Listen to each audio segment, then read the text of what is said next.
Hello, you're joining Gradient's weekly roundup of key news and activities in the FMCG industry in Sri Lanka for the week ending 23rd November 2021. Here's a look at this week's main stories. Heavy rains caused significant damage to agricultural land. Chinese fertiliser importer warns of taking Sri Lanka case to the FAO. Food and beverage imports down by 12.4% in September 2021. New laws to restrict harmful fishing practices.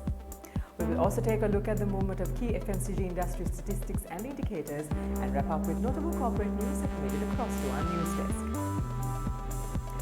In this week's main story, the Ministry of Agriculture revealed that approximately 75,000 to 100,000 hectares of paddy lands and about 7,000 hectares of vegetable farms have been damaged due to the current adverse weather conditions in Sri Lanka. Puthlam and Anuradhapura were identified as worst affected areas and 300 hectares of paddy land in the southern province were damaged. According to Mahindananda Alutgamage, Minister of Agriculture, flood-affected lands are to be fully inspected by the Agriculture Insurance Board and compensation will be paid for the completely damaged paddy lands. The government is to provide seeds and fertiliser for the damaged vegetables and other crops to assist in replanting, he noted. According to Premachandra Appa, chairman of the Agriculture Insurance Board, a sum of 40,000 rupees per acre will be paid as compensation for fully damaged paddy land. Speaking exclusively to Daily Mirror, Anna Song, Vice General Manager and Chief Technology Officer of Qingdao Saving Biotech Group, said that they would be compelled to lodge a complaint against Sri Lanka at the Food and Agriculture Association of the United Nations should National Plant Quarantine Services not rectify its report over the company's organic fertiliser. Previously, the NPQS had rejected the Chinese company's organic fertiliser, stating that test samples confirmed the presence of organisms, including certain types of harmful bacteria. Subsequently, tests conducted by German-owned Shutter Global Inspection and Survey Company, the third-party testing organization selected by Qingdao Saving Biotech, cleared its samples of any harmful bacteria. According to Douglas Devananda, Minister of Fisheries, new laws to reduce harmful fishing practices are to be introduced in Parliament.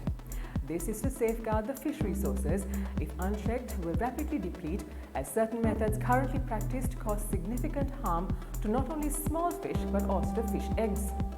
Devananda also noted that steps will be taken to expedite the development project of the currently stalled Point Pedro fishery. He claimed that the Asian Development Bank had stopped providing financial assistance for this project.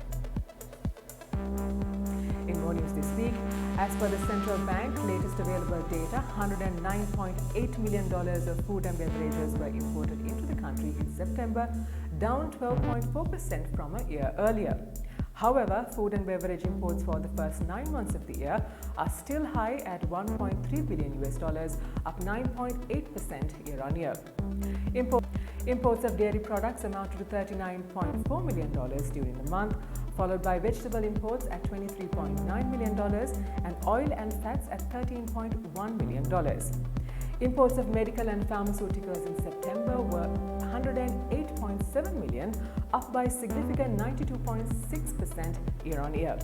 This brought year-to-date imports to $640.7 million, up 45% year on year, largely due to COVID-related expenses. And now let's take a look at the movement of key industry statistics and indicators. Agriculture producer prices, as measured by the Producer Price Index, rose 1.2% in September 2021 from the previous month.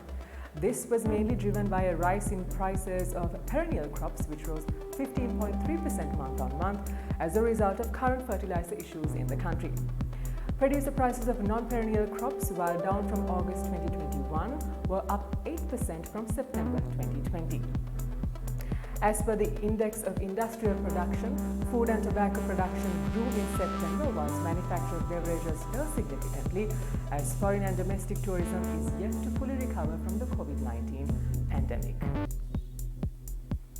Complying with the budget proposal, the revised excise duty on local and foreign liquor was announced, ranging from 3 to 126 rupees. Now let's take a look at the weekly movement of key FMCG sub-indices at the Colombo Stock Exchange.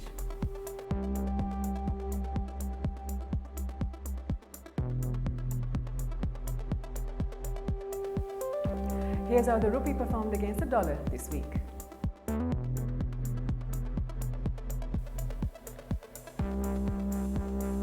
In corporate news this week, Sri Lanka, one of Sri Lanka's leading FMCG providers, revenue rose to 11.3 billion rupees during July to September quarter, up 8.2% year-on-year. This strong growth was compared to the 2020 period where lockdowns was in place restricting mobility. Revenue for the first 9 months period reached 33 billion rupees, up by a significant 18%. Profit for the period rose to 1.5 billion rupees from 1 billion a year earlier on lower marketing, selling and distribution expenses as well as lesser tax charge. In an encouraging sign, capital expenditure for the period ending September 2021 was recorded at 479 million rupees, up from 250 million rupees a year earlier. Flexicare Lanka, a fully owned subsidiary of Flexicare Group UK, declared open a modern manufacturing facility to produce medical products in Bandaragama. The total investment amounts to $15 million with a workforce of 150.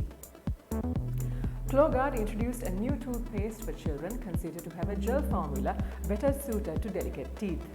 The product with a milder formula for thinner enamel is deemed necessary to preserve children's overall oral health. And that's a wrap for this week. Don't forget to check out our weekly business roundup published each Friday at 7:30 a.m. Until we see you next week, stay safe.